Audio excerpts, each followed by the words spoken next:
आणि कमलाकर सारंग दिग्दर्शित सखाराम बांडस या भव्य दिव्य नाटकासाठी जोरदार टाळ्या झाल्या पाहिजे. राकेशजींना आता मला विचारायचं आहे की सर, घरातच इतके दोन दिग्गज कलाकार होते तुमच्या आणि नाटकाचं अभिनयाचं बाळकडू त्यांच्याकडून तुम्हाला दररोज मिळत असेल, तर सर या दोन दिग्गजांबरोबर राहण्याचा तुमचा मुलगा म्हणून अनुभव कसा होता? आज मी अभिमानाने सांगू शकतो की माझ्या वयाचे काही नाट्यसृष्टीत फार कमी लोक आहेत, अगदी बोटावर मोजणं इतके, ज्यांनी विजय तेंडुलकर असे प्रत्यक्षात ऐकले आहेत किंवा ज्यांनी जयवंत दळवी, श्रीना पेंडसे, चिंतरम खानोलकर असे प्रत्यक्षात ऐकलेत नाटक वाचताना. पण त्यामुळे ना त्या वयापासूनच ते सगळं मिळत होतं.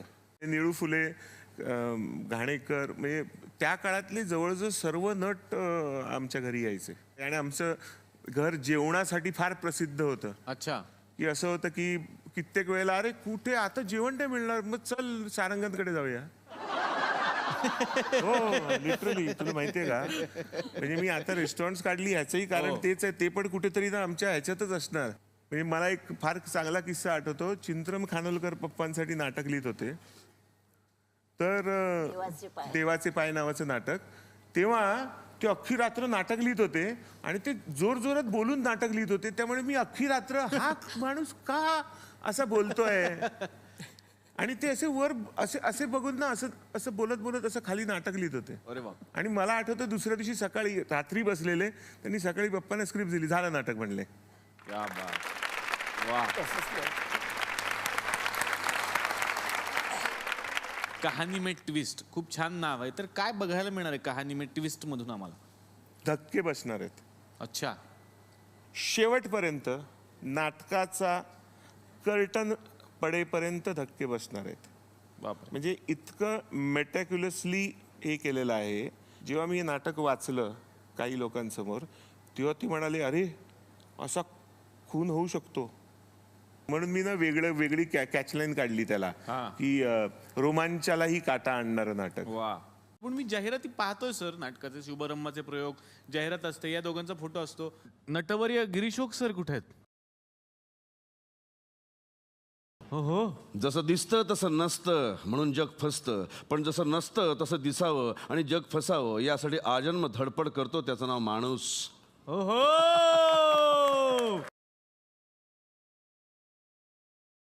जोरदार टाळ्या डॉक्टर गिरीशोक सरांसाठी झाल्या पाहिजे. सर, अतिशय मनापासून स्वागत. मी तुम्हाला विनंती करतो, प्लीज तुम्ही आमच्यासोबत बसा. तर आता जवळजवळ 9:45 झालेले आहेत आणि मॅमना पुण्याला परत जायचं आहे पुढील कामासाठी. पण मी अशी तुम्हाला रजा देणार नाहीये. तुम्ही आम्हाला वचन द्या की तुम्ही पुन्हा एकदा इकडे याल आणि असंच आमचं कौतुक कराल. उद्या दुपारी बोललं तर परत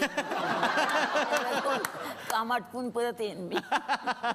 नक्की या, कारण हा मंच तुमचा आहे आणि तुमच्या हक्काचा आहे. तुम्ही परत परत या, आम्हाला खूप आनंद वाटेल. थँक्यू सो मच आपण इथे आलात. एकदा जोरदार टाळ्या लालन सारंग धन्यवाद यांच्यासाठी.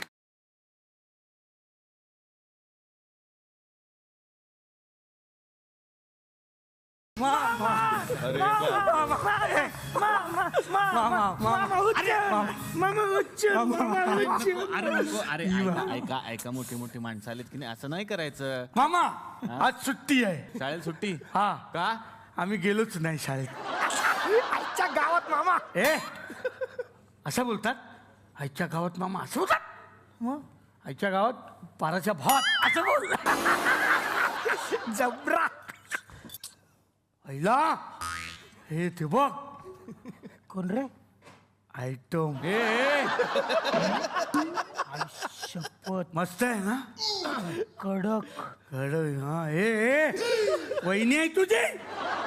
कडक काय बोलतो? कशावरून वहिनी? पहिला जो बघेल ती त्याची. आपलं काय ठरलंय? आणि शपथ. हा हा बघ. अरे हा बघ. कोण आहे? काय माहिती कोण आहे? अरे नाही का पिटी पिटी. हा ते पोस्टरवर आहे ना असा रेडिओ घेऊन तो. नाही नाही, त्याचे कपडे घेऊन पळालेला तो. हा हा का कपडे घेऊन पळाला? त्याला लक्षात राहत नाही ना काय. शपथ कोण आहेत रे? मिशीवाले कोण नाही? हा नाही, मी ओळखतो. कोण आहेत? टॉम क्रूज ना? शपथ मगाशी त्यांच्यासारखी एक बाई पण होती इकडे. हा त्यांची मिसेस होती ती Tom and Jerry, Mrs Tom and Jerry. जबरदस्त. जबरदस्त हा? आई शपथ. हा? हे बघितले का कोण आहेत? कोण? मोठा भीम. अरे हे तू का लपला? बहुतेक माझा शेवटचा एपिसोड आहे आज.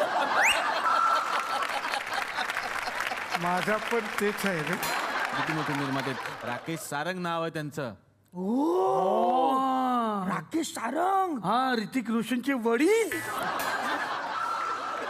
अरे नाही, मग आदिती सारंगचे वडील. काही नाती जोडू नका. आदिती सारंगधर असं नाव आहे. सर मी आदिती सारंग म्हणालो, हा धर म्हणाला. ह्याच्या मनात पाप आहे. शपथ.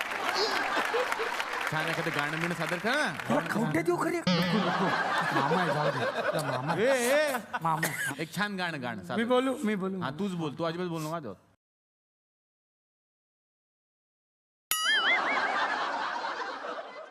आंटी. आंटीची.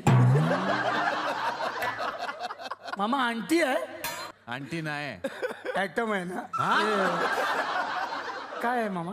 अरे मम्मीचे हा, पप्पा हा, माझ्या मम्मीचे. हा, हा.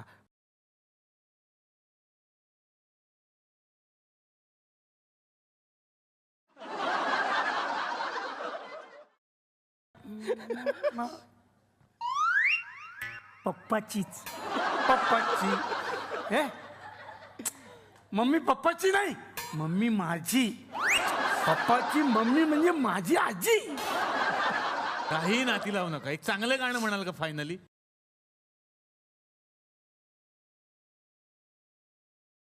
पळत्या पोरी. पोरी पाहूया. मामा काय बोलतो? पळत्या पोरी पाहूया बोलतो मामा. काही देऊ नका. तू शब्द का देतो मध्ये? मी गप्प बसलोय मामा.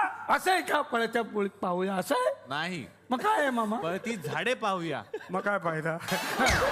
पळती पोरीला. पोरीला पटवूया. मामा काय बोलतो बघ? मामाच्या पोरीला पटवूया बोलतो. असं आहे मामाच्या का? पोरीला पटूया वगैरे काही नाही. मामाच्या गावाला जाऊया. मग काय फायदा? मामाची पोरगी नाही पटायची, कशाला गावाला जायचं त्याच्या? दुसरं गाणं म्हणा. अजिबात मामाचं गाणं नाही म्हणा. दुसरं गाणं. शेवटचं गाणं. 50 वाला? हा ते म्हणा. छान. हा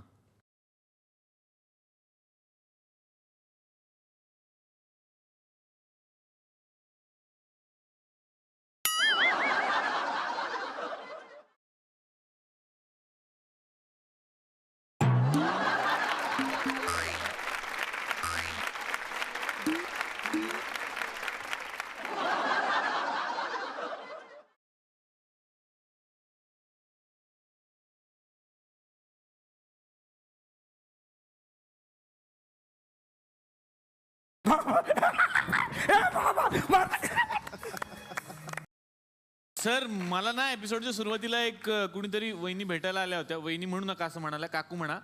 तर त्या जवळजवळ तुमच्यासारखे दिसले हो मला. मीच होतो तो. काय सांगताय सर? एकदा जोरदार टाळ झाला पाहिजे गिरीशोक सरांसाठी. हा जो काही कहाणी में ट्विस्ट आहे सर, हा खरंच धक्का देणार आहे. म्हणजे सरांनी आत्ताच सांगितलं की या नाटकात बरेच धक्के तुम्हाला बसणार आहेत कर्टन पडेपर्यंत. त्यातला हा पहिलाच धक्का मला तर बसला बाबा इथे. म्हणजे सिद्ध झालेला आहे इथे की गिरीशोक स्त्री भूमिकेत आम्हाला बघायला मिळतं त्याच्यामध्ये. त्यात एका माझ्या एवढ्याच वयाच्या ॲक्टरचंच कॅरेक्टर मी करतो आहे. स्त्री वेशातली भूमिका हा एक वेगळाच अनुभव मी पहिल्यांदा करतोय. I am enjoying. म्हणजे मला नेहमीच दमवणारी नाटकं आवडतात. आम्ही रिहर्सल करत असताना ना एक सीन संपला आमचा. सस्पेन्स सीन आमचा एक संपला आणि एक माणूस बसला होता तिकडे, तो किंचाळला. येस, म्हणजे तू इमॅजिन कर की किती ट्विस्ट असतील आणि किती. थिएटर मध्ये तो किंचाळला. येस, एक कॉमन ऑडियन्स बसला होता. आम्ही आमचं रिहर्सल करत होतो शिस्तीमध्ये आणि तो सॉलिड किंचाळला आणि मला असं वाटलं येस. रसिक प्रेक्षकांची सुद्धा इच्छा हीच असणार आहे की या नाटकातलं सगळं नाही पण जर एखादी झलक आम्हाला बघायला मिळाली या नाटकाची तर खूप मजा येईल.